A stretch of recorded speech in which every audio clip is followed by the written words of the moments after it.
We are back, 2026, first WrstlXtra of 2026. So much to talk about, so much to get through. Let's just get into it. This is WrstlXtra.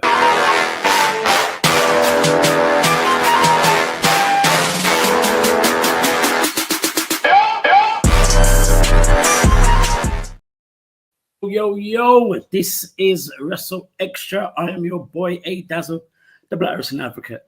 Always joined by my trios team, first time back in 2026. We have Mex, the WrestleManiac, if you will, and of course the Professor. Say his name. He shut up here. It is Gerard Bonner. Boys, how are we doing? Happy New Year, Happy Kwanzaa, MLK Day, whatever other day in between.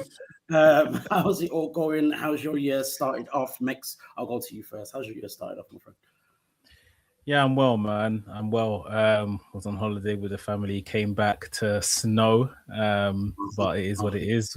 We live in the UK, so I can't hardly expect anything else. But yeah, wrestling is, we're in that season. We're in that season where it's like, this is why we're fans and things are being paid off, stories are being told. So yeah, right now, everything's looking not up. Of course. Gerard, the busy man that you are, how has your year started? Man, it has started off with a bang. I'm very, very excited. A lot of really, really good things. Happening. Travel and all kinds of things. Yeah, it's a wild time, man. But I'm excited to be back with the crew. And much like Mex mentioned, so much is happening in the world of pro wrestling, especially with our Black stars. And I can't wait to debunk a few myths. And we'll do that today. Of course. Talking of things starting off with a bang, of course, we've seen so many changes that have happened in December, those last few weeks of 2025, coming into 2026. So many new champions, so many things to talk about, so many, transfers, people going here, there, and everywhere. Just so much to get through.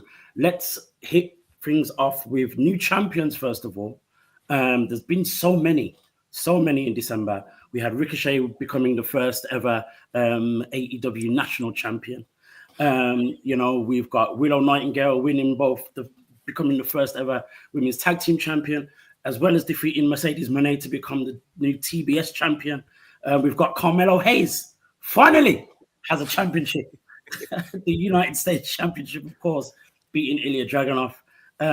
We saw OBA FEMI win the NXT Championship, as well as just leave it in the ring after beating Leon Slater. I was going to say Joanne Evans. After beating Leon Slater, of course, and all the hysteria and madness that's going on in NXT as well. Let me kick things off, first of all, actually, with Carmelo Hayes. As I said, finally, the new United States champion. I think we predicted around this time last year that he would win the United States Championship or a singles championship before the end of 2025. We didn't actually think it was going to happen at the end of 2025. Right. But we are here now. Gerard, talk me through both the moment when he actually beat Ilya to the couple of times that he's defended it so far, and what your thoughts are on Carmelo as the champion. Well, first of all, congratulations to Carmelo Hayes, the new U.S. champion. Many would say long overdue, but I would say for sure, I love the way that this happened. If you consider how strong Ilya Dragunov was to first beat Sami Zayn, to have bangers of matches for the U.S. championship, what was happening was they literally built the U.S. championship into the proverbial workhorse title. You started to know that the U.S. championship, when those matches happened, they were going to be bangers and they were going to get time. They'd often go to 2 or 3 commercial breaks with the matches still happening, which said that this is where we're going to get our quality wrestling on SmackDown. And we got it. I mean, the matches with Ilya Dragunov and Sami Zayn, Ilya Dragunov and Johnny Gargano. Like, we had a ton of amazing matches that happened. And even the first match with Ilya and Carmelo Hayes, huge match that had interference that cost Carmelo the title. So it really started to build Carmelo again as what we knew him to be. I also think the process of having him team with The Miz, and I think The Miz does not get enough credit for how he really ends up being the guy that helps to make stars. We love to hate The Miz so much that we'll start liking anybody who goes against him. And that started the fans enjoying Carmelo Hayes and being public about it. And the discovery that, quite frankly, Carmelo Hayes is more enjoyable as a fan favorite than he is as a heel, which is a shocker to many because we seemingly loved the, aggressive and, the kind of Carmelo that was almost arrogant. But this babyface Carmelo has changed the game, quite frankly. And I think he's found his bag. To hear the people cheer for him when he won the championship was massive. But also now to see the international response that he's getting is equally massive. I mean, this past Friday, him versus Leon Slater, which shout out to Leon Slater, his SmackDown debut as the X Division champion. That's a dream match that we got in London. Like, it's brilliant, absolutely brilliant. And so, it's been a great time for Carmelo Hayes, and I'm very, very proud of him. I'm very excited for him. What a way to go into 2026, which I will get to my debunking of myths a little bit later, but he's part of that.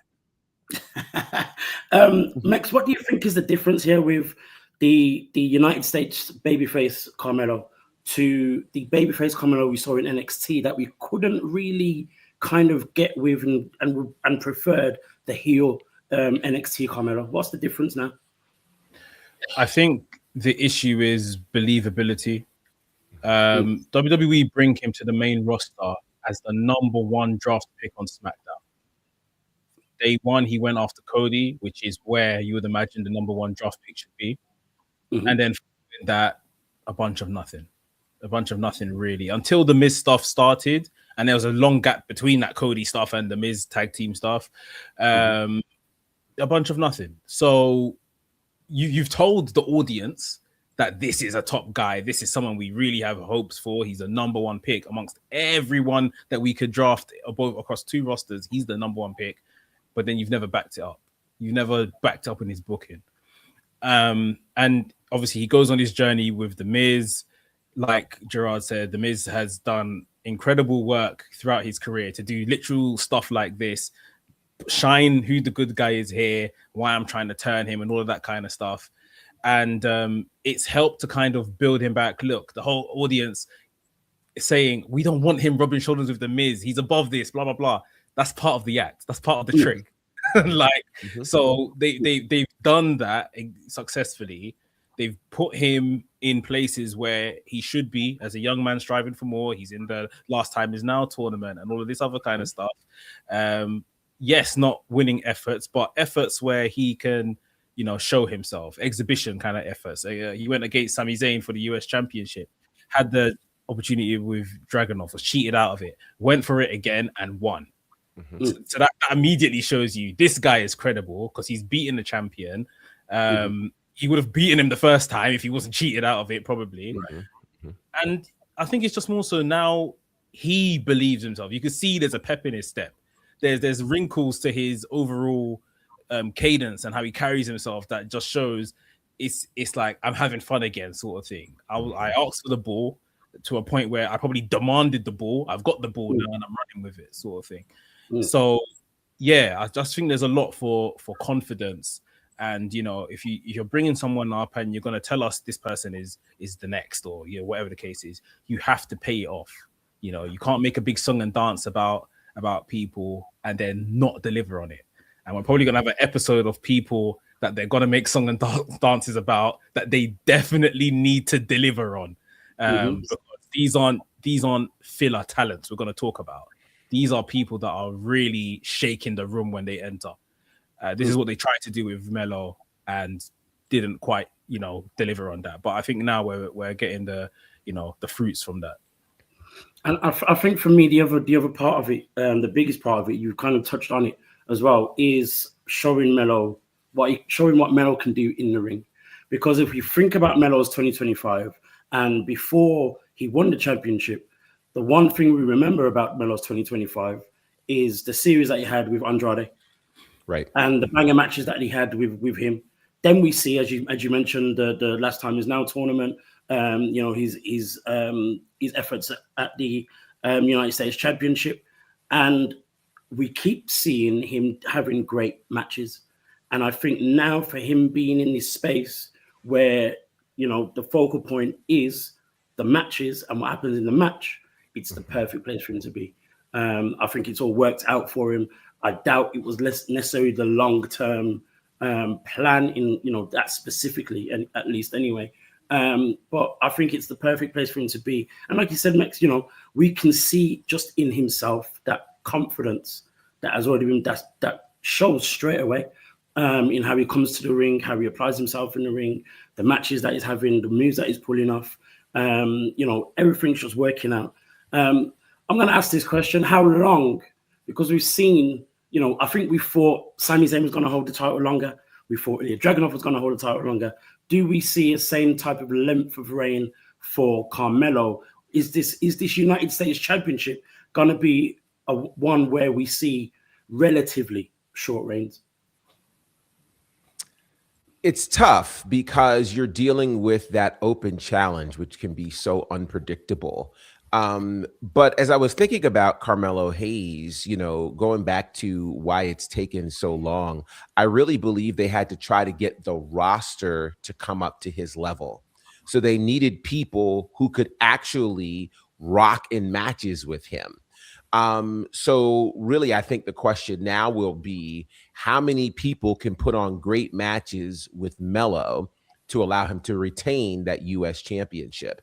So it's getting interesting to see, like, again, Leon Slater, Shinsuke Nakamura, which to me, that match said an awful lot about what they believe about Carmelo Hayes. So I think this could be a significant reign.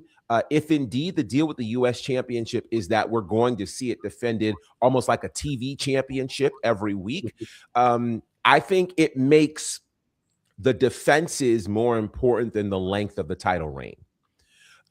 So we might want to measure the success by how long was the reign. Well, we would certainly say that the Ilya Dragunov reign was successful, even though it was only a couple of months, right? He had like 7 or 8 defenses, but that was every week. 7 or 8 defenses sounds like a lot when you're talking about a world championship that only gets defended, you know, every month or every other month. But 8 defenses is significant. So if we think about the fact that he's had like already 3 title defenses in the last 3 weeks, that's significant. So I think the answer is not so much length of title reign, but the caliber and quality of matches and how many title defenses he will get. And I think he's going to get quite a few because he's waited so long for this opportunity. For sure. Your take on it, Max? I think with the length of the title reign for someone like Melo, yes, because he's waited for it so long, this might be a slightly longer one, and they may use him to kind of raise the tide across the roster. The likes of a Sami Zayn, Ilya Dragunov that were champion just before him are clearly trying to make that step up into the world title or the WWE championship kind of position. So yeah, they now need to develop the heels around the mid card that are going to be involved in this. Gargano will probably be one of them as one, and obviously seemingly lost his tag team. There's a lot of guys that we've mentioned are coming up from NXT, but the best story might be him and Trick, going for this belt. But at the same time, it looks like they're kind of pushing Trick more into the world title picture as well. Maybe he doesn't win it, but maybe by the time WrestleMania comes around, Trick is facing, let's say, a Randy Orton in a singles match at WrestleMania, which is fantastic. So, yeah, it's a case now of can they build the people around him to make sure this reign is sustainable and looks good. And even if he loses it to whoever his adversary may be and then wins it back from them, I think now it's that the competitors are going to tell a story of how successful this reign is. For sure, for sure. Speaking of Trick Williams, you know, we mentioned the way Carmelo came into SmackDown. Trick pepper stepped his way in to SmackDown. Not with that same, I guess, pressure on him as Carmelo did as the first round draft pick and that kind of thing. But of course, with a massive reputation, coming in as a two-time NXT champion, former TNA champion, the reception that he got, of course, that everyone expected whenever he would turn up on the main roster. And, you know, you've made a small prediction to what could happen with Trick in a few months. But where do we see this going? We're seeing him. He's going to compete in this Fatal 4-Way on Friday for a chance at the WWE Championship. Where does Trick sit in 2026?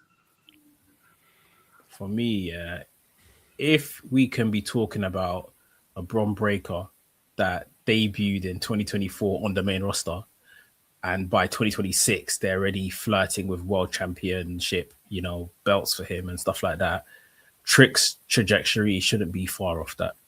You know, shouldn't be looking at the usual WWE, let's wait till the man turns 40 before we can discuss a world title for him. This needs to happen in the next 2 years or so, you know, 2 years tops. We need to be cashing in and getting in Trick to a point where it is undeniable. Like, and I think this is Triple H's thing. Like, some people you can see this guy's going to be a world champion sort of thing. But it seems like Triple H wants the crowd to be on their knees crying for it by the time he does it, which is an interesting way to book. I'm not saying it's the wrong way to book. It makes sure that, you know, by the time the guy wins it, like we saw with Cody and stuff, you get that eruption, like euphoria, like we've got there, you know, everyone's happy sort of thing. But yeah, with Trick, I just feel like it's somewhat undeniable. Like he is so good in terms of the pro wrestler aspect of the entertainment and all of that kind of stuff. Like, there's stuff that they're still kind of, I think, tentative when it comes to Bron Breakker, especially with the promos and stuff like that, as to why they maybe haven't pulled the trigger already. Because on the other factors with Bron Breakker, I think he's the real deal. But with Trick, I just feel like I always tend to go back to this hexagon analogy when it comes to wrestlers, and it's like promo and in-ring ability and whatever those other kind of points on a hexagon you would say. Trick Williams' hexagon is nearly full. Like, what are we going to wait for? You can give him some adversity, you can give him some opportunities against some legends and some people to kind of pass the torch. But I think this has to be a quote-unquote early cash-in to get him to where he needs to be. Gerard, what are you seeing for Trick's 2026? Well, I think it's very clear. The fact that he comes into SmackDown, wins this qualifier match to end up on Saturday night's main event to go against very established WWE stars, you know, Damian Priest, Sami Zayn, Randy Orton. I mean, you've got two former world champions there. Sami Zayn, who seems to be on the trajectory to the world championship, and Trick Williams. Here's what's so amazing about this. In terms of his trajectory, it's very clear they're putting him in the main event of all things WWE this year. And the reason why he's in this match is so that we can start getting used to him in that space. I just think it's amazing because you'll remember, man, a year or so ago, when we were talking about Trick Williams and his NXT title reign, we were just like, not so much. He needs experience. And then we suggested we need to send him to TNA so he can battle some more experienced stars. And what happens? May of last year, he ends up becoming the TNA World Champion, and he does exactly what we said he needed him to do. So now when he comes to SmackDown, you can see he doesn't look like, hey, the freshman who just got here. He looks like, no, I'm supposed to be here, and you guys are going to recognize it. From his first time where he told Sammy, hold on, I'm not finished yet. When he said that, oh, guys, we were off to the races, you know? And so you don't see the in-ring issues that you saw a year and a half ago. Trick Williams has become what we believed he could be. And now when you put him in these spaces, it says we're going to be seeing a lot of Trick Williams, and we're going to be seeing him in that space of main event status. I'm trying to wait to debunk my myths, but I will say herein is why we see Trick here where he is now, and why Trick didn't come to the main roster a year ago. He wasn't ready. He's ready now. And now listen, this is a beautiful thing. And let me just throw this in there too. This is about the blackest we've seen a main event star in WWE ever. Ever. I mean, he's coming straight in. And I'll also say this. Kudos to NXT for really being worldwide. Because wherever NXT is airing, whenever these NXT stars are going into these arenas, these people where they didn't know who Carmelo Hayes was a couple of years ago, immediately they know who Trick Williams is coming straight off of NXT programming. So it says to me that this system is really working. For sure, most definitely. In terms of the way Trick Williams goes, you know, is it a case of, you know, let him cook, you know, an early rise, or do we have him simmer for a little bit and then we pull the plug or push the rocket basically? In the same way you said about Bron Breakker, it was a thing where he came straight in, then he kind of hung back a little bit, won, you know, Intercontinental Championship, and then he's back up there again. Is that how it should be with Trick, or is it let's push him as soon as possible, or, you know, push him to that main event as soon as possible? I think you have to be careful with this one. WWE has a history of they will push certain people into the championship picture, give them a title match right off the top. When they lose that championship match, they never get to that status again. So I want to make sure that it doesn't happen too soon. You know, so in terms of what I see, like I see him obviously having a great outing next week, or Saturday night rather, having a great outing. I see him doing really well in the Royal Rumble because he'll be in the Royal Rumble match. I think he'll do really well. Perhaps he ends up either having a ton of eliminations, or he ends up in the top 5, in the last 5. Like, that makes a lot of sense for where you want to put him. And then take this year and put him in marquee matches. And perhaps even by the end of the year, top of next year, he becomes a very serious contender for the World Championship. I think he offers some things that Bron Breakker does not. Bron Breakker is really kind of, and I hate to use this, but you'll get it. He's really the second coming of Goldberg, except much better, right? Like, he gets it done in the ring, but he is that intense, and you need this in wrestling. You need that one guy who's going to come in and beat up everybody. That's Bron Breakker. The thing is, you know, you don't really want him on a promo for a long period of time, but it's okay. He's just going to come in and beat people up. He'll grunt and he'll walk away. That's fine. That's why he's got Paul Heyman there. But a Trick Williams is somebody who you can send, because we got to think like this. You can't send Bron Breakker out to do press.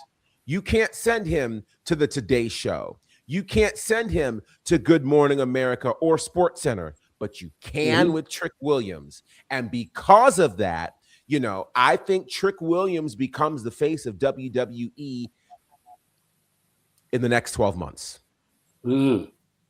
Interesting. Mex, do you think that there needs to be some kind of coming together of Trick and Carmelo at any point, with Carmelo as the champion? I don't think there needs to be that, but I think that would kind of tickle and pay off the fans of NXT that have kind of saw, you know, their story and how that kind of turned out, and almost how it's kind of, you know, Trix has been handled so far seemingly better. You know, he's come in kind of higher up the card and they're paying it off, like you mentioned. You know, if we had a little kind of thing where Trick could be like, oh, it's cute, you're carrying this little US title, well, that's cute, sort of thing. And, you know, Melo maybe beats him somewhere down the line for the title, retains the title, sort of thing, to kind of knock him down a peg, sort of thing.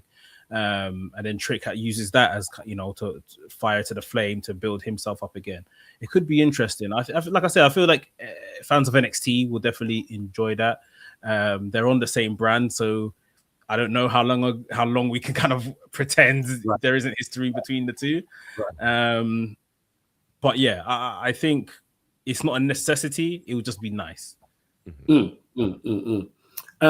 Speaking of people coming up from NXT, OBA FEMI, of course, relinquished his championship after beating Leon Slater at New Year's Evil. We've been seeing the promos, the vignettes every single week, like he's Via Mahan. Hopefully it doesn't turn out that way. And we're just waiting. And I think, okay, and I said that because I don't know why we're waiting. You know, he relinquished his title. And I think a lot of us expected him to have some kind of involvement in the Cody Drew match. Of course, you know, OBA FEMI faced Cody at Saturday's night main event. Drew interfered. It could have easily been a nice way to, you know, introduce OBA FEMI to the main roster, or officially to the main roster. We didn't get that. We had Jacob Fatu, which also then made sense. But we're still waiting for the arrival of OBA FEMI. Gerard, what is the best way to introduce OBA FEMI to the main roster? The Royal Rumble.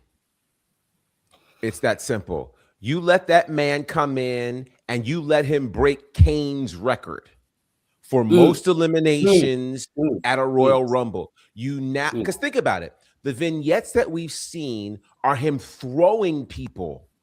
That's the vignettes. He's tossing everybody. Wesley, Leon Slater. He's tossing all these people. Let him come in and toss the people left and right. He's the monster. He's the ruler. Like, he's got to come in that way. He can't, you know, and I think what it also does is it keeps the mystery. Does he show up on Raw? Does he show up on SmackDown? Because where is he needed most? I think they can't afford to put him and Trick Williams all chasing the WWE Championship. Put that man on Monday Night Raw.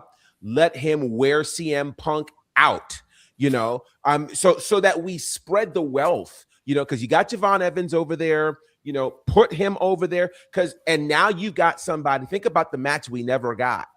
OBA FEMI and Braun Breaker. Like, this is the big meaty men slapping meat. Like, this is that kind of hoss fight that pro wrestling has been built on.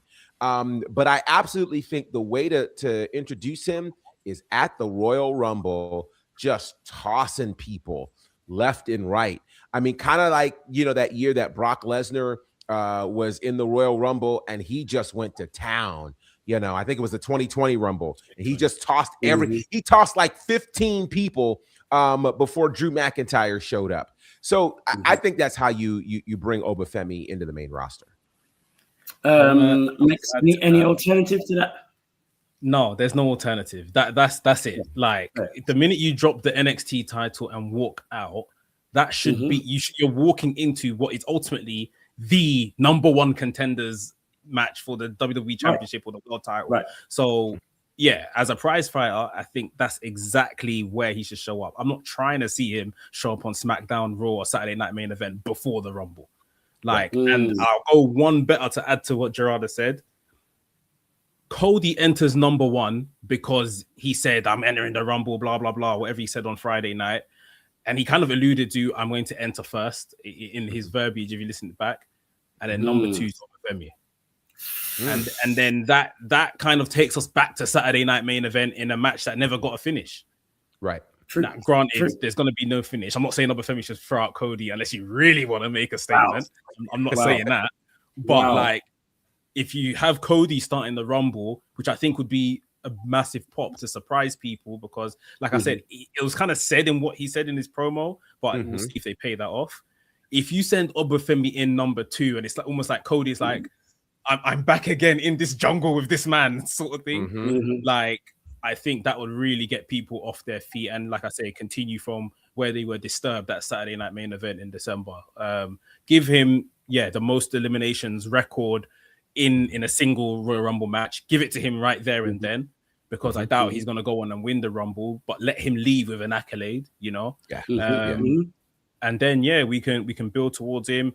OBA FEMI in an elimination chamber just makes sense. It totally does. It totally makes sense. Like, just pure destruction, you know. And then, you know, if we're getting as far as Mania, then there's I think there's some good options. We don't know necessarily what the likes of a Lesnar could do at Mania. I think that could be a good notch for him. If rumors are to be true that this is going to be Lesnar's last year and he may retire in his hometown Minnesota at SummerSlam, they may want to use him to get over a couple of their up and coming guys on their way out. So it'll be very, very interesting. But Royal Rumble is definitely the day I'm trying to see OBA FEMI turn up next on WWE TV. Facts. Fair enough. So we've got another 3 weeks of vignettes, and then OBA FEMI turns up. Okay. Well, I can really, get it's about 2 weeks. About 2 weeks. Is it 2 weeks? Yeah, 2 weeks. That's still too long. But anyway, we'll wait and see. We'll wait and see. Coming out of Royal Rumble, if he gets these accolades and all the rest of it, he's going to eliminate a few people. I'm going to guess that one of these eliminations is going to turn into some type of rivalry or something. Who should that be for OBA FEMI? Well, I thought, because my prediction was that if he's going to go to SmackDown, you pick up where he left off with Drew for interfering with the match. But obviously, Drew's gone off; he's become champion since then. And if we're saying he's going to go to Raw, I don't know who you could. I don't know. Does anyone come to mind? Gunther's a name, but I just feel like they're doing something with Gunther right now. And I don't know if you want to make OBA FEMI collateral in Gunther's path at the minute. Absolutely not. Exactly. Oh, yeah, you don't really want them to collide at this point. Yeah, that's true, because, both of them are trying. Yeah, okay, fair enough. It's going to be interesting. I think you let him have, a crazy match. Him and Bronson Reed. I think, establishing the massive big man on Monday Night Raw, I think is a thing.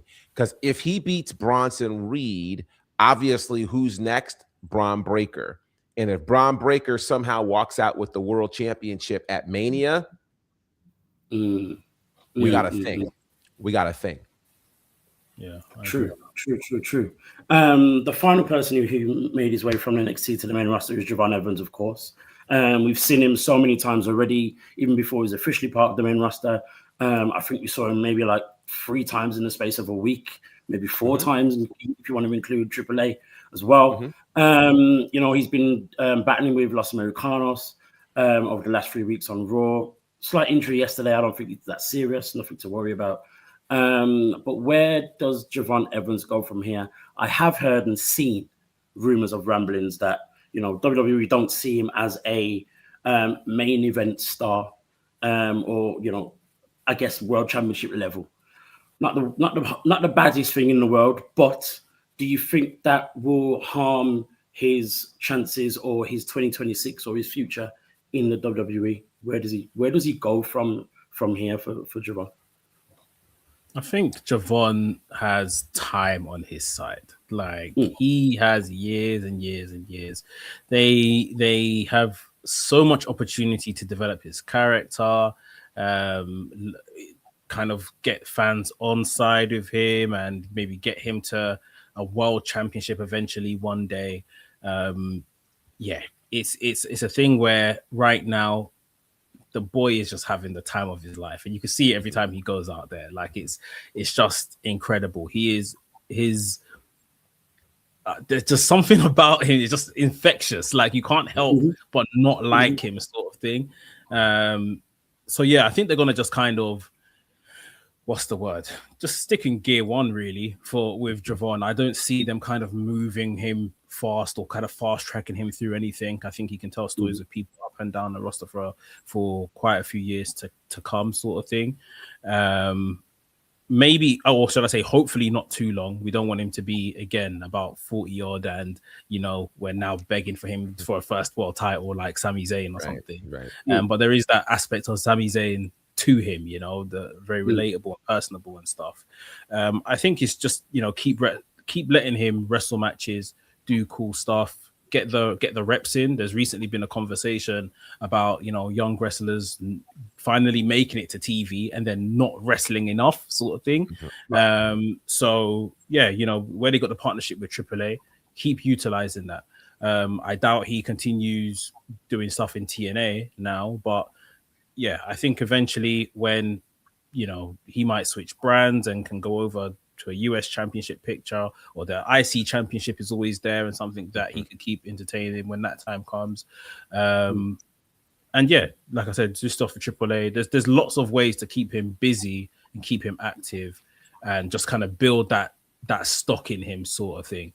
But yeah, I think, yeah, time is on his side, most importantly. So yeah, hopefully this thing that he encountered on Monday isn't too serious and he can be in the Royal Rumble, because that would be a nice little place for him to show up as well. True. Very, very true. Gerard, do you think it has hurt his reputation? I don't know if that's the right word, but by him coming so close to the NXT championship so many times and never actually having, you know, a championship belt coming out of NXT?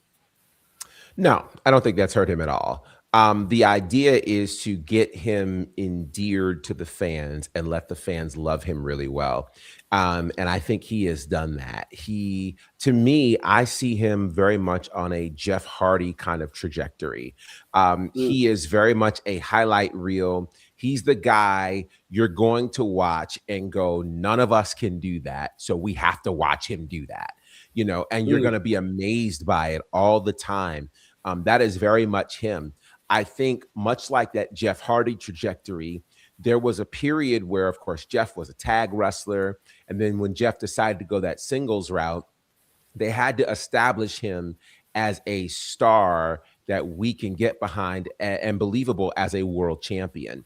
And that's going to take a few years. Again, much to Mex's point, you know, time is on Javon's side. And so if he can stay healthy, I think he's going to have to start paying attention, though, much like Jeff Hardy, to Will Ospreay, to guys who have had to ultimately amend their style so that he's not continuing to put himself in dangerous spaces. Because right now, everybody's looking for him to fly and fly. And every time I watch him fly, I'm always amazed at his precision. But I also think about, in that kind of scenario, wrestling's already dangerous, but in that kind of scenario, you are one move away. I think about what happened to, why is her name escaping me right now?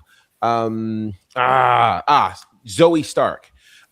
You know, how Zoe had that one drop kick, which looked amazing, but she's been out for almost a year as a result of that missile drop kick. And so I think obviously he's got youth on his side. His body's going to recover quickly, but you don't want someone who has had this amount of reps and this amount of hype to become prone to injury. So he's going to have to figure out, how do I take my very unique style and mix it with something that's a little bit safer for the sake of longevity? Because once he figures out how to do that, now we move into a world title space. But much to Mex's point, he's extremely relatable. I mean, hearing him talk about, hey, man, this is my first trip to Europe ever. Like, who can't relate to that? You know, like seeing him genuinely amazed by the things that he gets to be a part of. I think it's exciting. It's relatable to everybody who's 21 and younger. It's relatable to young Black boys. It's relatable to so many different demographics. And you have to remember, this kid's 21, getting to travel the world, doing what he loves. How many people would love to be in that position? So, I think it's a bright future for Javon Evans. Insane. Speaking of high flyers, people who capture our attention, we're going to head over to AEW and talk about the man they call Ricochet. As I mentioned at the top of the show, he's now the AEW national champion, the first ever. Ricochet quite clearly established himself as a very good heel in AEW in 2025.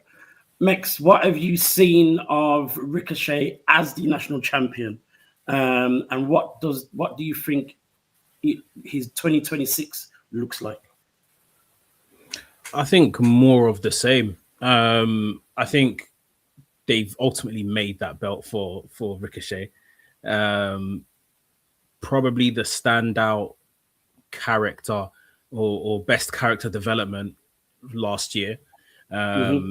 Then him putting together, kind of understanding the lay of the land of AEW. I actually think this was really good piece of storytelling by them, by him saying, I can see to get up there in this place, you need a faction, you need people around you.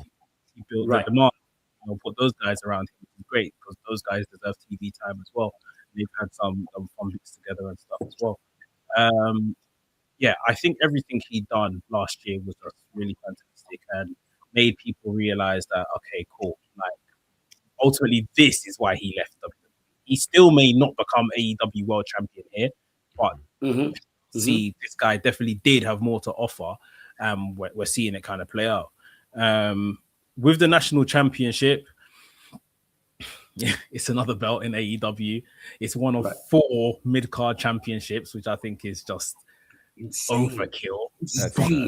But like, I think he's already tried to differentiate it because we've seen it on the road a couple of times. We've seen it pop up in Rev Pro and another indie, I can't remember, in the States. So it's like, at least we know, like, if he's going to take this belt, which is what we thought the international belt was going to be, the one they would fly around with, at least he's trying to put that kind of flavor on the belt and, give himself some more defenses that way, some defenses in AEW as well.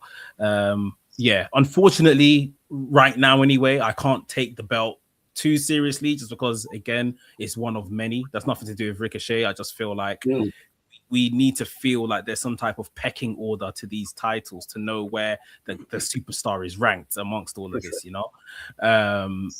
But yeah, I think just more of the same in 2026. I feel AEW, in terms of the top championship, in terms of the world title, I would be shocked if it isn't like a Will Ospreay beating MJF for it later on this year at All In London. And then, everything else, I just feel is kind of occupied, or like I'm saying, is on the same level because it's all mid-card championships. So, I would like to see him pick up the trios title with the demand. I think that could be some good stuff because they quite often have six-man tags and stuff like that. But I think, just more of the same. And listen, I'm still holding on hope that one day Samantha Irvin's going to come and join the act.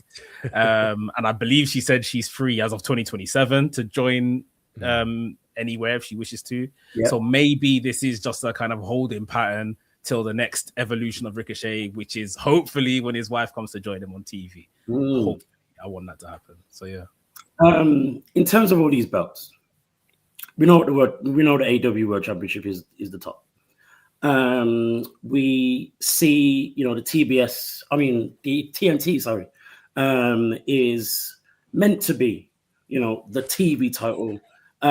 We see it defended on the station, every Wednesday, whatever day it is. I can't remember anymore. The Continental, you can argue, obviously, is still tied to the Continental Classic. If you wanted to bring some kind of differentiation to it, the International, the International is the one that, as Mick said, we thought was going to be here, there, and everywhere on the Indies as well as on AEW. The National now just kind of feels like it's just there. Mex alluded to the fact that Ricochet tried to kind of, appear in different places with it. Is that what it should be? Should that have been the international? Gerard, where do you think this national championship should sit? And does it is there space for it to be a bigger championship than it is?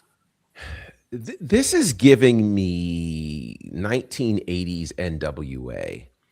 Like when people would come across your television screen and, oh, someone else has a championship.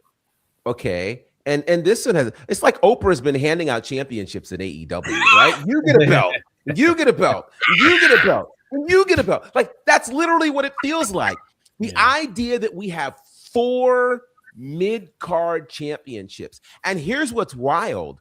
When you got to the Continental Classic and Okada didn't win, now all of a sudden we go from the unified championship, which happened, of course, in July, to now we're going to break it back. And so now we're going to reunite. We're going to reintroduce the international championship with no explanation. The Continental champ. So in terms of what the national championship should be, I got no idea. I mean, problem number 1 for me is that it looks just like the NWA TV championship. And I'm like, you could not have even gotten an original design for it. So it's very clear this is somebody else's belt. The NWA is mad about it.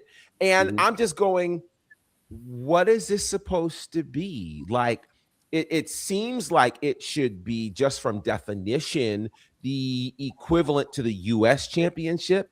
Is it a title that's defended across the U.S. nationally? I don't know. And what's even scarier is, from a hierarchy perspective, we don't know which to treat as more important, because the TNT championship honestly has never been important, because it either changed hands too many times or was too invisible.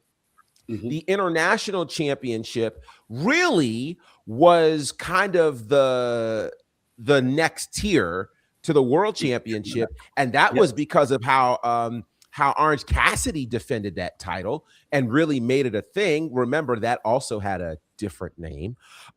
So it's just kind of like, what are we doing? And now the Continental Championship kind of makes no sense, because if it's only as a result of the Continental Classic, then should we be defending it throughout the year? Does that make sense to do? I mean, you have continental rules, but they've got to figure that out, because what it's done is, we can applaud Ricochet for finally having a championship, but what does it mean? We don't know. I'm glad a black man has a championship in AEW, but can't tell you what it means or why it's significant. Absolutely not. So yeah, it's weird. It's funny you say you liken it to the United States Championship. In my mind, I'll be very honest, I kind of more liken it to the NXT North American Championship. I feel like it's there. I feel that's. But the North American Championship is more prestigious. Yeah, of course. Oh yeah, we know that, and obviously that's more to do with the fact that it's been around a little bit longer. Sure. But it goes to my next question: is Ricochet in a place to elevate it and make more sense of it, or make it more prestigious, or whatever it is? Or do you think he kind of brings down the amount of work, or the way Ricochet established himself in 2025? Does it bring him down a peg? I just don't think it does anything. I don't think Ricochet can make it more prestigious. I don't think it's like a albatross that's kind of hung around his neck that is bringing him down. I literally just think it's just for him to have a title at this point. And maybe when Bobby Lashley is available again, Bobby Lashley beats him for it, and then it's just for Bobby Lashley to have a title. Like, I feel really that's why they wanted to do it. Maybe they said it was to pay homage to the NWA and stuff like that, but that's all lip service, because if the NWA turned around and they're angry about it, how are you paying homage to them? Did you even ask them that you're going to do this sort of thing, honor them? So unfortunately, it is just a belt to kind of legitimize a guy and a faction and stuff like that. but yeah, maybe it's just something for him to hold. Give it to someone later, and then when something else frees up, that's when he gets the opportunity. But just to kind of chime in on the belts thing, the TNT title, that was the one that was there from day one, sort of thing. Cody made that when Cody couldn't go after the world championship. So at the very least, that should be defended on every show. If you knew that every show, almost like WCW and the Cruiserweight title, you were getting like a defense of the TNT title because it's a TNT network, then yeah, fine. And maybe they've kind of, put themselves in a bit of a quandary now, because if you get rid of the TNT title, what does that say with your relationship with the network? But maybe that's how they deal with that. The international belt, or All Atlantic belt, as it was once upon a time known, should have been the one taken across the Atlantic and all over the place. So that's AEW's representation outside of the company. And the Continental Classic should have just been a trophy, like the G1, like the New Japan Cup. It should have just been a trophy. And that is it. Because, how the likes of, Moxley can go through a grueling process and win the belt, and then ultimately someone like a Shelton Benjamin can come along next week and just challenge him for it and, take it outside of a tournament. It doesn't make sense. So, this could have been a nice way to kind of differentiate some of these. Then this national championship just didn't really need to happen in the first place. But here we are. Here we are. On a more positive note, and spots still in AEW, there is positivity. We see Willow Nightingale winning the first ever AEW Women's Tag Team Championships, and of course beating Mercedes Moné to become the new TBS champion. Mex, what does this mean for Willow in terms of her 2026? And does it make sense? And is there a point for her to be a double champion right now?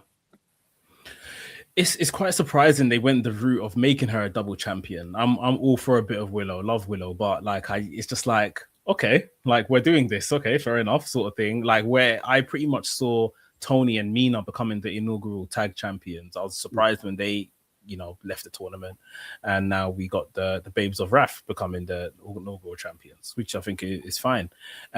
Willow also getting the belt back from Mercedes Moné, who she lost it to, the TBS title. It also makes sense. It's just the fact it happened together, or in the space of 2 weeks, it was just like, was this the original plan? I don't know, but we run with it, and it's kind of reminded people, how good Willow is.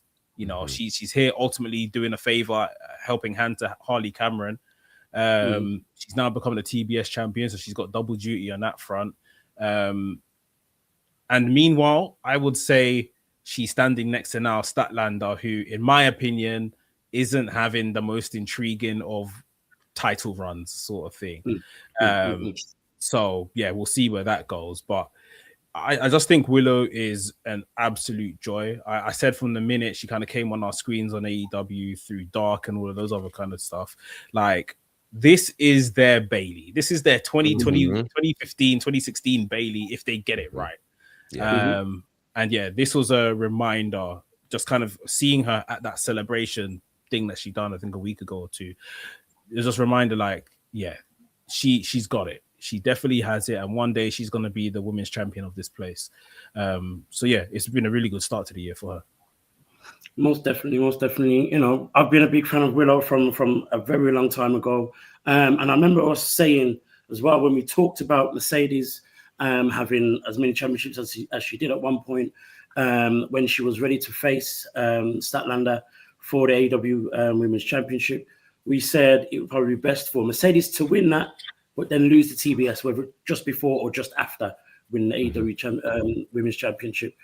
With Statlander's reign not being so great, with Mercedes now kind of going on this run of losses, I guess, and not having the best of luck over the last month or so, do you think that where we are now is a good place, or could it have worked out better with the scenario that we kind of had in our minds in terms of where it should have gone? So with Mercedes as the world champion and Willow with the TBS, would that have made more sense, Gerard? Or do you think this whole thing adds a little bit more to the Mercedes story? So I do like the idea of Mercedes having a hard time winning the big one. At the same time, Mercedes, without any question, is arguably your most popular women's star. And I say arguably because Toni Storm is fairly big, and Willow's probably a close number 3. If your women's division is really going to be believable, and I do believe you got to build stars and things like that, but the only star they've really built is Toni Storm. I think Willow Nightingale has been a star. They just haven't let her shine. And Mercedes didn't have anything to do with either of those two becoming stars. It still does not make any sense that Mercedes Moné is not the AEW Women's World Champion. I'm sorry. However you explain it, she's the highest paid woman in the business right now. You know, she brings all of this star power. She's been toting around 11 championships, but she's not good enough to be the world champion. Instead, and here's where I'll get in trouble, you give it to Chris Statlander. What is the universe's #1 android? Like what are we doing? Nobody believes that Chris Statlander is the best women's wrestler in AEW. Chris Statlander can barely cut a promo. Chris Statlander, what are we doing? And now after Willow has won a championship, now Chris looks to latch herself to Willow and, oh, we're friends again. Get out of here. Chris Statlander needs to sit down somewhere, have a seat, and maybe get on one of Elon Musk's space shuttles to go up to space and actually become an android. Because right now, nobody believes that Chris Statlander is the best women's wrestler in AEW. You shoot yourself in the foot by trying to say this is the best women's division in pro wrestling, and your flagship leader is Chris Statlander. Come on, guys. I know you don't want Toni Storm to be a 5-time women's world champion, but even Toni Storm and all of her losses is more popular, is more plausible, is more easier to digest and watch than Chris Statlander. We've served up Mercedes to Chris Statlander. We've served up Toni Storm to Chris Statlander. You gave her your best wrestlers, and we still don't believe that Chris Statlander is the women's world champion. So in terms of did they make a mistake? Absolutely they did. Mercedes Moné, if you're not going to have Toni Storm as your world champion, Mercedes Moné should be the women's world champion. And Mercedes and Willow as the women's champion makes sense. Granted, there's a story to be told, but Chris Statlander? What I'll just add to this, right, is that I was here for the surprise victory of Chris Statlander becoming women's champion, but they haven't paid it off. That's the issue. Like, she can win, but then when she kind of sunk back into this alien character, which she was doing before and didn't get her over, then kind of left it, just became a wrestler, and it got her somewhere. Why she has been allowed to return to this alien character, I don't understand. Like, it doesn't work. We know this at this point. And with Mercedes, I do like the idea that, you know, she can win all these other, you know, smaller championships or whatever, but this is the one that she can't win. Mental block, I don't know what it is. I think it really puts the AEW Women's Championship on a really good pedestal. There is probably something in Tony saying to her, look, if you want to go on this crusade and win every championship in the world, fine. But when you're ready to win the AEW Women's Championship, just drop all of these titles so that our big belt isn't associated with, you know, it's not one of many, you know? Right. And I completely hear that as well. But yeah, it doesn't really make sense. It's almost like we discussed this with WrstlXtra. How long do we kind of keep saying this guy is the best wrestler in the world and he hasn't actually won the world title yet? Right. It's hard to believe. And with the TBS thing, as much as I am happy that Willow won it, I really do think they missed a trick with not having Athena beat Mercedes for that belt. The minute they didn't succeed in the tag team in the tag team tournament, Athena turns on her, wants the TBS title, and that's it. Takes the belt from her, and that's her way.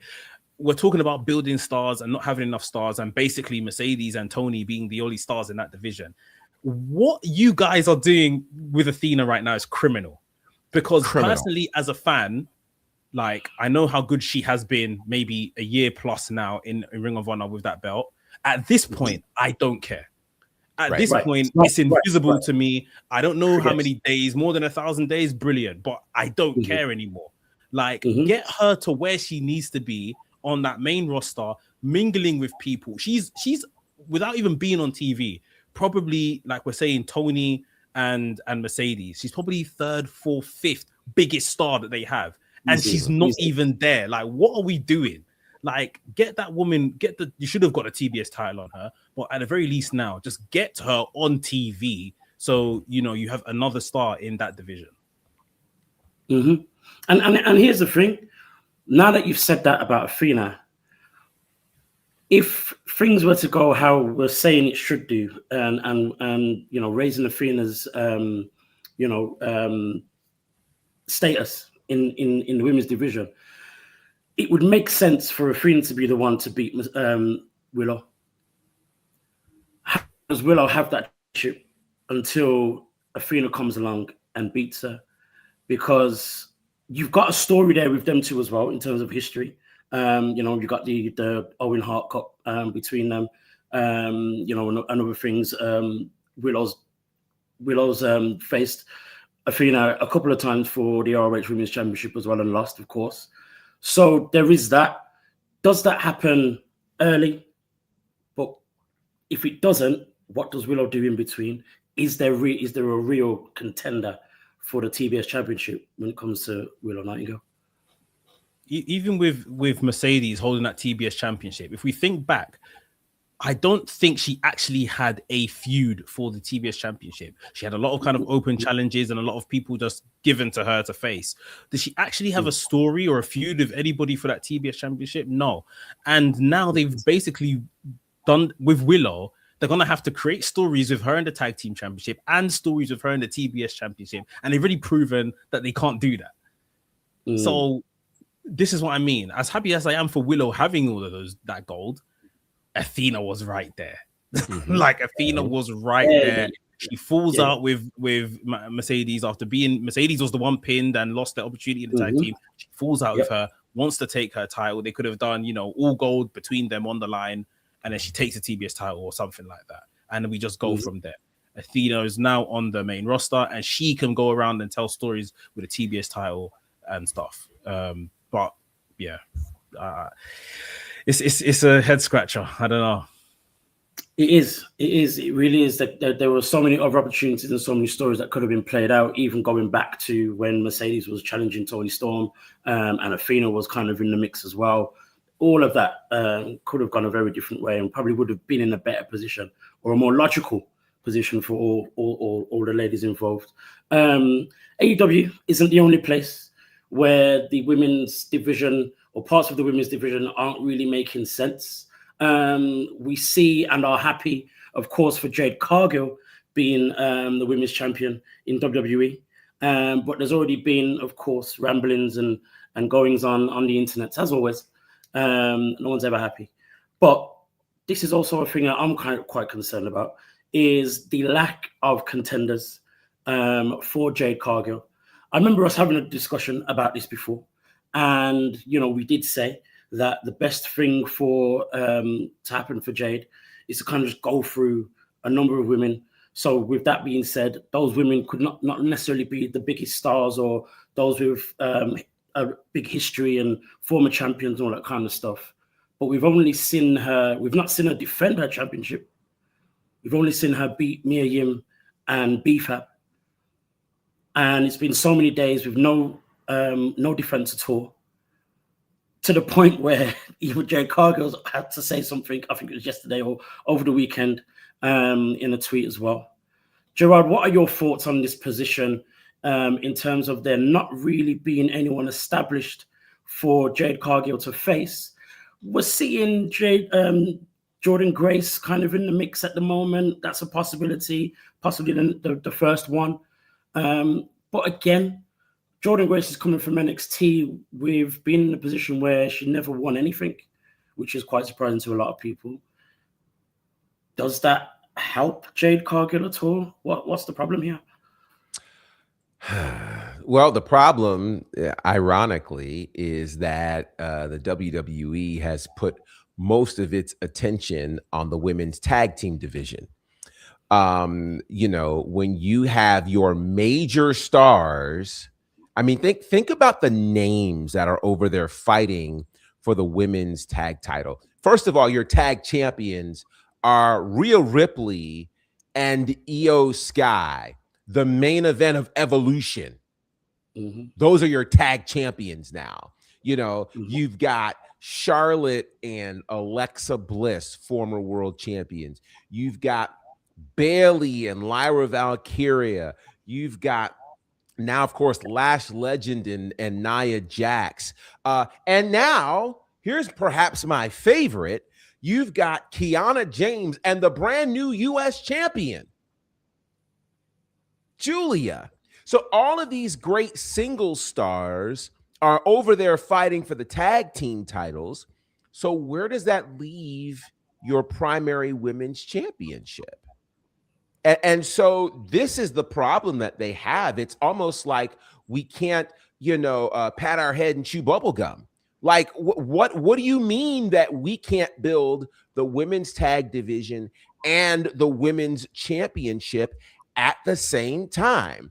Now, granted, this is also where we're obviously missing Bianca Belair. You know, that would obviously, this is clearly where we're missing Naomi. You know, we've got some people that we're missing that would help make this conversation a lot different. But the problem is they have literally, this really goes back to kind of the conversation we were having about the U.S. champion right now on the men's side, that being Carmelo Hayes, where on one hand, they had to kind of build up competitors for him to be able to fight so he could be showcased well.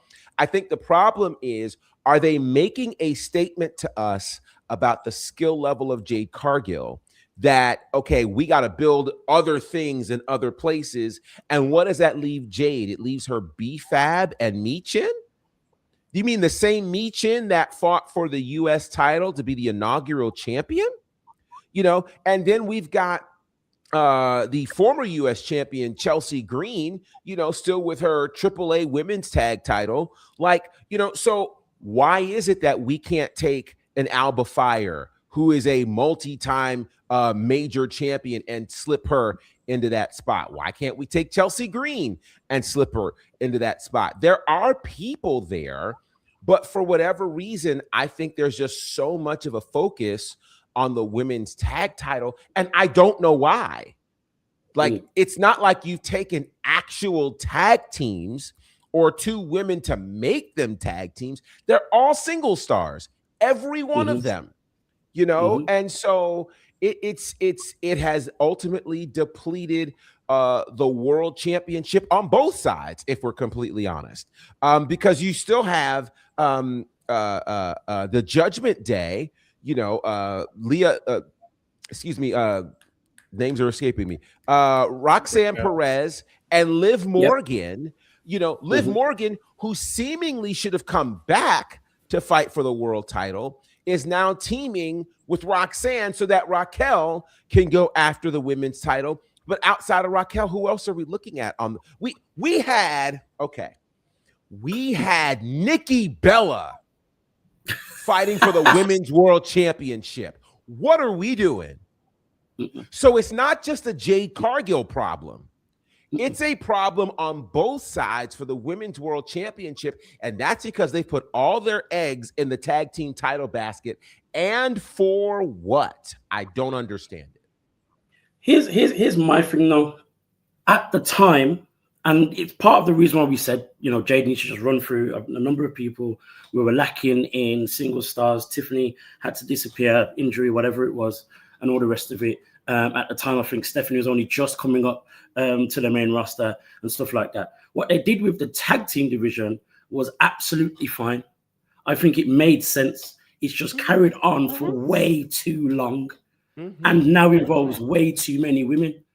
That's the problem for me. If it lasted for about a month or so, and we had a four-way tag team match, and that established whoever, and that's the end of it, cool. And then the rest of them go off and do their thing, and challenge for the singles championships. That would have been absolutely fine. But we've now got to a point where it's almost like they're relying on this a little too much for the women's division now. So then you've got this problem with both singles championships. Stephanie's now injured.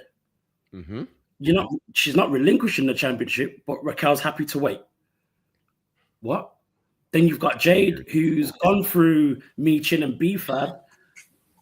Okay. And injured both of them. Yep, but didn't actually defend against either of them. Okay, no problem. Jordan Grace had to be brought up from NXT. I don't know if I'm here for that. It's probably too late, or they didn't do enough with Jordan Grace in NXT for her to feel like, apart from her, obviously the way she looks and the type of wrestler that she is, she kind of poses some level of competition for Jade, but it's still kind of, for a lot of people, it's still kind of, who's this woman? When there is so many other ladies who are involved in this tag team division. Granted, half of them are actually on Raw, but still, there are more than enough who are, with SmackDown that could have been built up in the last month or so to face Jade. But we're in this space where Jade's just sitting there waiting for someone. Jordan Grace is the next one. Bro, they mid 2025, they released about 2 to 3 women's tag teams to now come and fill the women's tag team division with single stars. This does not make sense. It does not make sense. Like, the thing is, with all due respect, a BFAB and a Michin wouldn't be on screen with a Charlotte Flair if Charlotte Flair was, say, a women's champion. Right. They weren't on screen with Tiffany Stratton, let alone, having matches with her. So it's just really not good enough for someone to kind of become champion, and this is what you're doing with them. Granted, the long-term play is probably, Bianca versus Jade. That's probably what they're putting their eggs in a basket for. I hope that they can have Bianca versus Jade at WrestleMania. But along the way, you've got to tell us stories, man. You've got to make us like, and she's not the kind of champion that they're telling us she's got to be in jeopardy every week. She's the kind of strong champion, So I think Jordan Grace is definitely a good challenger. But like you said, they haven't done anything with Jordan Grace in NXT to make us feel like, okay, this woman can come here and really trouble Jade Cargill, because she couldn't really get the job done in NXT. So why is she going to come and trouble someone on the main roster? With Jade, I just feel like there are people, even as tag team, people chasing the tag team, she's had a couple of stare downs with Charlotte Flair. Charlotte Flair's whole story with Alexa Bliss is, can we kind of become champions? Can we be friends and all of that kind of stuff? Charlotte Flair could have had a couple weeks of saying to Alexa, look, I've seen Jade at this belt, and it's taken me back to a place where, I want to be women's champion. I want to, and eventually Alexa gives her the blessing, right, go after it, sort of thing. And then she has a little program with Jade, loses to Jade, helps put Jade over, and then she can fall back into tag team stuff. Like, there's so many people there. Like, Nia Jax should be stepping out of the tag team to have a match with Cargill. Charlotte Flair, for sure. Alexa Bliss, for sure. Like, these are 3 names that, along with Jordan Grace, 4 names that can help bridge us between now or even when she won the title all the way to WrestleMania, if Bianca is the destination. But like, BFAB and Michin shouldn't be. I said this at the time, and I think someone was saying to me, that okay, well, she needs people to squash, she needs people to beat, which I hear. But like, I've never seen B-Fab or Meechin in any segment with Charlotte Flair as champion, or Tiffany Stratton when Tiffany was champion last year. So why do they want segments with the champion now? They don't have history on TV together either. So it's like, what are we really doing here? We definitely just need to, you know, raise Jade's profile. Otherwise, she's literally just holding the belt. Like Jordan said to her on Friday, when you're done babysitting the belt, that you can get into the ring. Because right now, that's really what she is doing. Babysitting the women's championship, the WWE Women's Championship. And in a way, it adds, you know, it adds to her character and whatnot, and especially in the way that she's conducting herself on the internet and all the rest of it on social media. You know, it adds to that whole thing. She's basically said, well, unless you've got someone to actually challenge me, I'm not defending it. I'm not just going to defend it against just whoever you put in front of me, which adds to the character, which helps. But I think at the same time, you know, she should have defended it at least once. We could have, you know, freed up some of these ladies for her to take on. Live Valkyria would have been brilliant. Someone who's quite popular, has some level of accolade to her. You know, that's probably the lowest level of someone that Jade should be beating in order to establish herself as a champion. That would have been absolutely fine. A Bayley, no problem. Bayley's in this kind of space where she kind of doesn't know what she's doing, and she got upset because she lost to Sol Ruka, and that would add it to her story as well as build up Jade. So that could have helped a former champion. Builds up Jade straight away, no problem. So we're missing the mark here. And I guess, you know, we're only 2 weeks away from Royal Rumble. Royal Rumble helps us tell so many stories in the space of just one match, or at least, you know, whether it helps start, finish, or continue stories, we can do that as well. And someone will establish himself and come after Jade at some point. But again, more than likely, that's going to be Bianca Belair, whether that be in the Royal Rumble or the Elimination Chamber. So hopefully this only lasts for another 2 or 3 weeks, but it's just gone on for too long to where we're looking at Jade and we're forgetting Jade even exists to a point. You know what I mean? Like, what is happening? That's my other gripe. Sorry. Like, her and Stephanie Vaquer, and at least with one, some will say, you know, there's a language barrier. But with Jade, as far as I know, Jade speaks English. Like, why is she only coming out and saying 2 words, I'm that bitch, or I'm this and that on the entranceway or backstage? Like, this is now Mercedes Moné in AEW. Is she allowed to come out and cut a promo? If she's not going to wrestle and defend and put herself over as champion, are we allowed to at least make her seem like a champion? Like, let her cut out and cut a scathing promo at people. Or I don't know. Like, she is literally just holding the belt. Like, she's not doing anything, and she looks great doing it because we know Jade looks great. But like, other than that, she is literally just holding the title. And we can't have 2 world champions on both shows basically giving us minimal promos, and then, you know, they're the best champion in the world. I'm not buying it. I'm not buying it. And when if Bianca does come back and win the Rumble or win Elimination Chamber, however they're going to do it, she's going to have to get into that ring and tell a compelling story with Bianca. We know Bianca can do that. Can you, Jade Cargill, do it? Will they allow you to do it, or can you do it? Like, I don't know what it is right now that's like hampering her or holding her back. But like, we can say, yeah, we have to wait till Bianca comes and, you know, wait till WrestleMania. But that's when the heat is at its highest. That's the cauldron. You have to tell that story going into WrestleMania.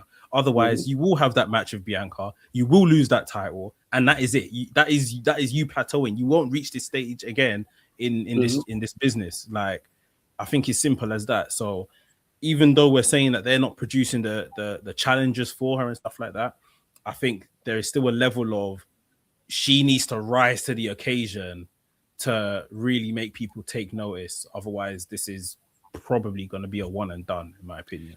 You know what's unfortunate to me about this is that we forget, because of the lack of visibility, that this is the same woman who was a tag team champion 2 times over with Bianca Belair, that just this past summer, you know, she had that huge match at Evolution with Naomi, and then followed that with a great match at SummerSlam against Tiffany Stratton, and then followed that by dominating Tiffany Stratton at Saturday night's main event and winning the women's championship. She was on such a roll, and then all of a sudden, zoom. And what's crazy to me, much to your point, we forget Alexa Bliss 2 weeks ago fought for the U.S. championship with no warning, while still very much in the middle of this tag team. So it's very possible that you could have taken any of these women in the tag division and put them in a space to fight for the WWE Women's Championship. That was very possible. So they're going to have to fix this quickly, because I don't think it's fair to Jade Cargill, who's proven that she can do it. She's proven. Now, is the question that you don't have enough veterans for her to fight? Is that the concern? And I mean, even then, I know you probably don't want to put her against Charlotte right now, but there's Alexa, there's Nia Jax, there's Candice LeRae. I mean, there's Chelsea Green. Like, there are people. There are people. I just think that, you know, again, they're just showing us right now that it seems like they're focusing on the tag division and they can't seem to do both. And I don't know why. I mean, quite frankly, you've got Asuka and Kairi Sane. Put Kairi Sane in there. Like, you've got people, just everybody's so focused on the tag division that the women's championships are just left for the scraps. I mean, my God, you're building a far more compelling case for the women's Intercontinental Championship right now than you are for the WWE Women's Championship. That's nuts. You rebuilt Julia to become the U.S. champion, and that was more interesting. I don't understand. I really don't understand. And that's the problem. You know, and I think that's what adds to the problem. It's great that we have the Women's United States and Women's Intercontinental. It's great. But because of that now, there's no one for Jade. And then because of that, you've decided to focus on the women's tag team. Good for the short term, but like I said earlier, it's gone on for too long. It's just gone on for too long, and there's been too much focus, and too many women are involved in it now. And that's the issue that we face. But it's fixable, thank God. But how and when that will happen is another story altogether. Two other things that I'm going to talk about really quickly kind of fall into the same category. Gerard, I don't know what it's like with the US sports, but this month in the UK, especially for football, which funnily enough you like call soccer, for football, it is our January transfer window. This is the time of the year where players go from teams to teams, and there's rumors and there's all sorts and blah, blah, blah. It's felt like that this year, 2026 in pro wrestling. The amount of rumors of people's contracts ending, people going from here to here, one contract signing, someone's going to appear but don't. Someone's contracts ending the night they're on their last night. All this madness is going on. In the middle of all of that, we see Powerhouse HOBBS in AEW. Part of the ups were the AEW Trios champions. Had the taping of Collision after Wednesday's Dynamite, and we found out that the ups lose the Trios championships, and HOBBS' contract is over. At first, we hear that WWE are interested. He's probably going to get signed the next day, and might even appear on the Friday SmackDown before Collision actually tapes. The taping of Collision actually shows on the Saturday. Clearly, that didn't happen. That's what's happened last week. That didn't happen. Then we hear of the Rascals out of nowhere. We hear about contracts ending. Myron Reed was supposed to face Leon Slater at TNA's AMC debut premiere. Even that match gets scrapped. We don't hear about it anymore. Even though the Rascals all fought each other in a fatal four-way to determine the number one contender for Leon Slater's X Division Championship. Didn't happen. Then the next day, the Rascals are going to AEW, all four of them. Then we see them on Collision, but it's only three of them. Because for some strange reason, Trey Miguel's contract was thrown out literally the day after he signed it. All sorts of things are going on. Can any of you help me make any sense of any of this madness? The rumors, the reasons, the whatever's going on. Can anyone give me any more insight to any of this madness in this January transfer window? I'll start by saying this, that this is why, unfortunately, it becomes very hard to believe those folks who are dropping this pro wrestling knowledge, right? Like, where are you getting your information from? How do you know these contracts are about to be up? How do you know who signed? How do you, because here's what doesn't make sense. We've not known AEW to sign somebody and release them in the same week. Hasn't happened. You know, even with the foolishness that went on with Andrade, you know, he debuted, they talked about breach of contract, it got quiet. Then a couple months later, he shows up, of course, in New Japan, and now he's back in AEW. You know, these things are happening. I think you've got to consider, number one, these wrestling companies aren't interested in meeting the rumors or not. You know, where does a Powerhouse Hobbs sit in all this? Of course, the WWE would be interested in Powerhouse Hobbs. He very much fits, again, kind of at least the old view of what a WWE superstar looks like. Again, passing the airport test, someone massive, someone huge. I personally am sitting here wondering, okay, can we have a Powerhouse Hobbs, an Oba Femi, a Trick Williams, you know, kind of all operating in the same space? Omos is floating somewhere around, right? Like we can't have all, it can't be the same kind of presentation that we're presenting. Not to mention Keanu Carver over in NXT, who just looks like, okay, we're going to continue the Oba Femi situation. Right. So they've got it. So there's wisdom that's got to be played in here somewhere. And I don't know where Powerhouse Hobbs fits. I'm not saying he's not going to show up in WWE, but the question is, where does he fit? And let me throw this in there too. Do you really need the Rascals in AEW when everybody's doing what the Rascals does?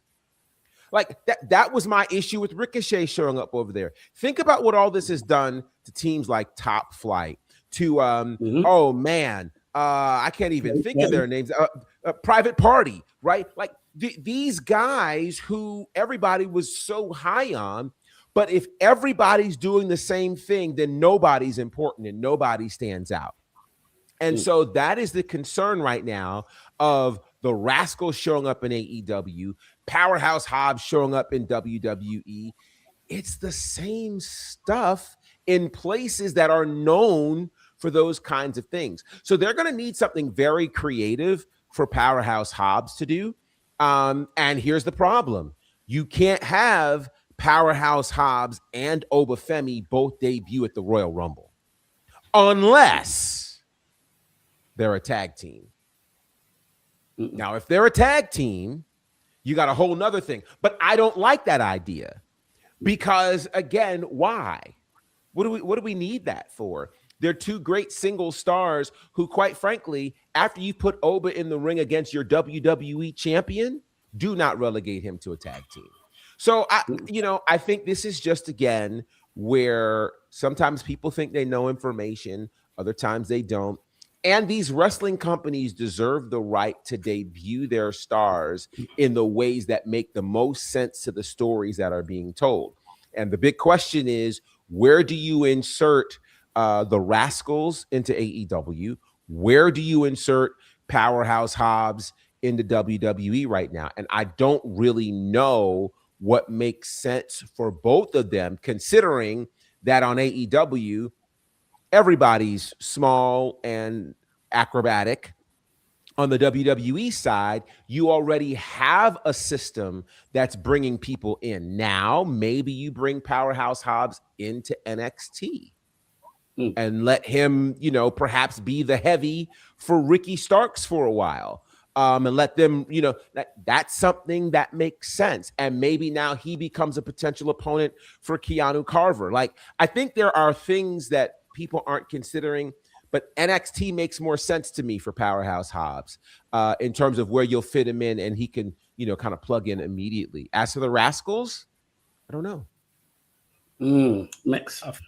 Yeah, just to so Wrestling Observer, Dave Meltzer, they've basically done their digging around. They've basically said that the Trey Miguel situation is due to some unsavory things he said in the past as to why above AEW, I think it's with Warner Bros. Themselves, they don't want him on the programming.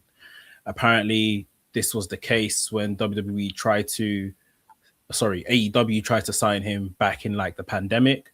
And I think I remember we were wondering why he went back to TNA and signed a new contract with TNA at that time when he was free.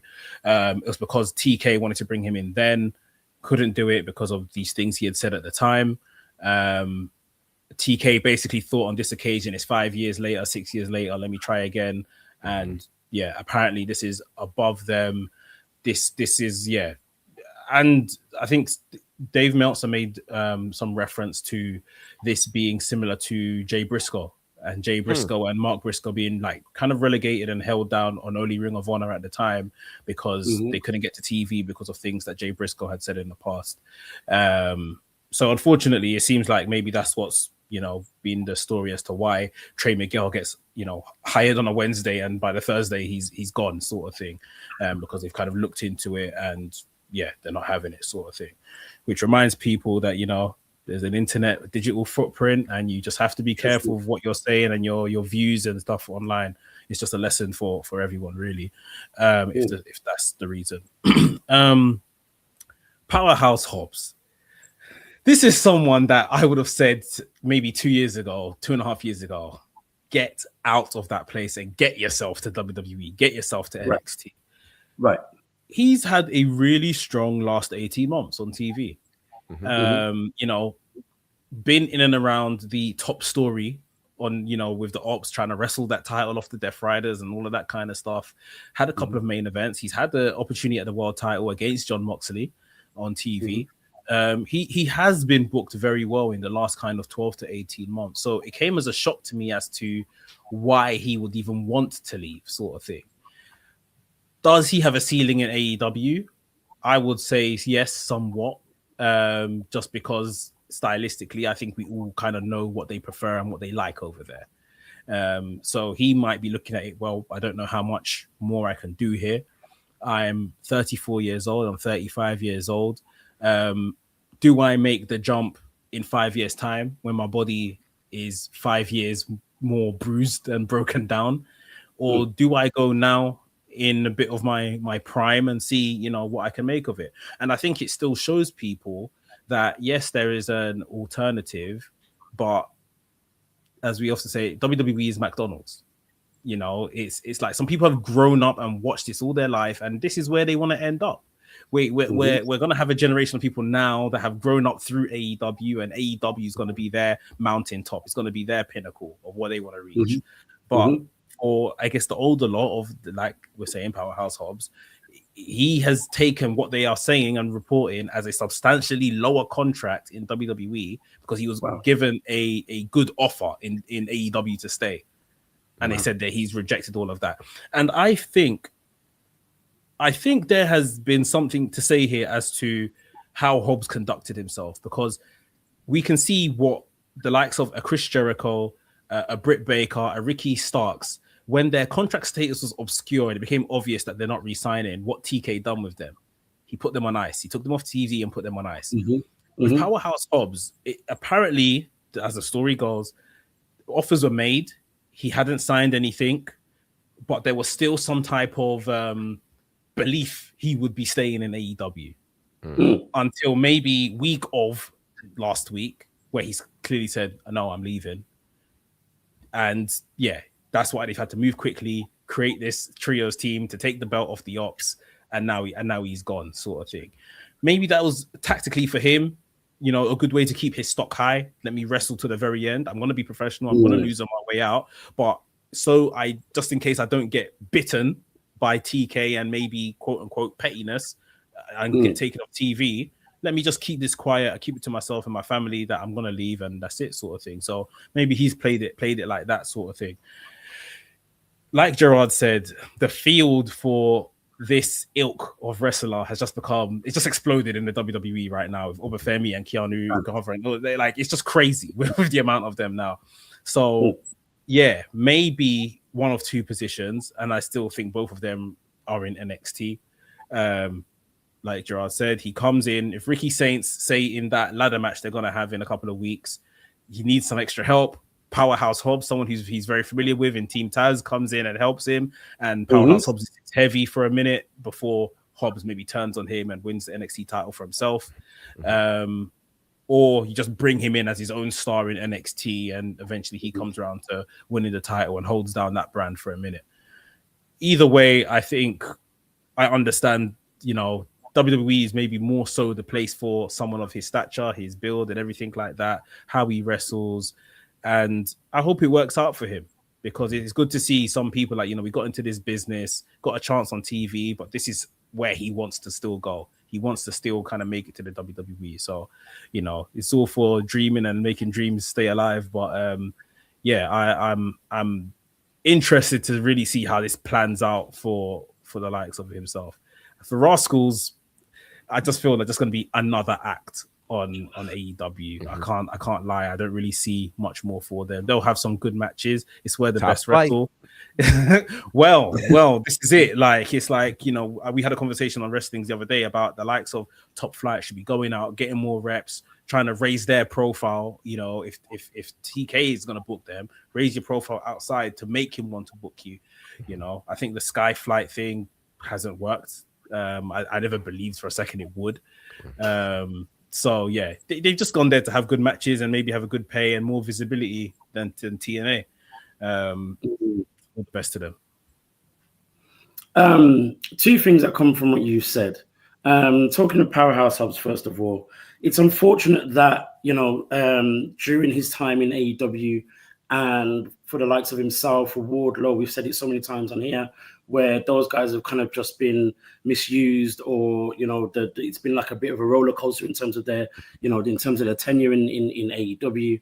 And while that's happened with them over there, you've got a likes of OBA FEMI, who's just shut up in WWE. But I think it's a little unfair. I mean, it's the law of the land, and I don't think there's much anyone can do about it. But it's a little unfair that we look at a Powerhouse Hobbs and say, oh, there's nowhere to fit him because we've got one person like him already. You know what I mean? And it's sad that that's the case. It's the truth, but it's sad that that's the case. I can't see him being put on the main roster. Whether, you know, even if Oba Femi's on Raw, he's on SmackDown. Where does he fit on SmackDown? I don't see it happening. Again, his best place would be in NXT. But then the sad part for Powerhouse Hobbs specifically is the best place for him is with Ricky Starks, or Ricky Saints even. Again, putting him with someone, because that's been his problem in AEW the whole time. He's always been with someone or a number of people. And again, he's going to eat that, but still, that is the best scenario that we can think of in our minds.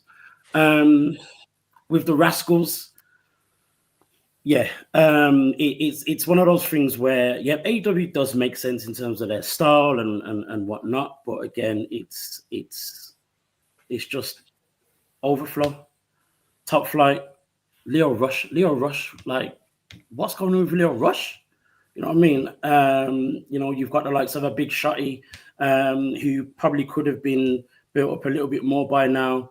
He had like a couple of months in ROH against Carl Fletcher for the TV championship, which they had great matches, and then he's just kind of disappeared, and now he's with Blake Christian and oh gosh, what's his name? Former ROH champion. Yeah. Anyway. Yeah. It's just exactly. Forgotten his name is bad. J whatever. Anyway. But yeah. Jay Lethal. Yeah.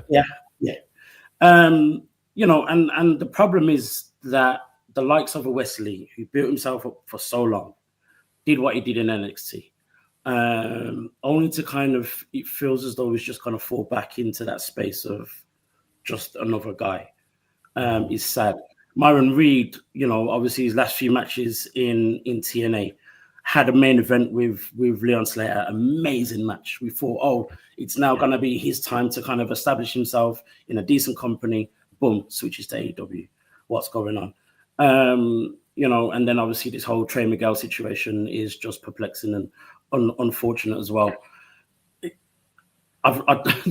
only spent as a quartet, they've only spent 2 months together, if that, in the last like 3 or 4 years. We're not going to see it. We're not going to see it on the biggest stage they could possibly be on, because of all of this. So again, all of this going here and there, it makes for a lot of good reading, maybe, or speculation and things for people to talk about. But it's like, how do these guys feel? How do these wrestlers themselves feel? You know, what positions are they in? What are they thinking? What conversations are they having? And it's going to be interesting how these next few months pan out for all these guys, and even to the point where Trey Miguel said he's giving up wrestling for a bit of time as well.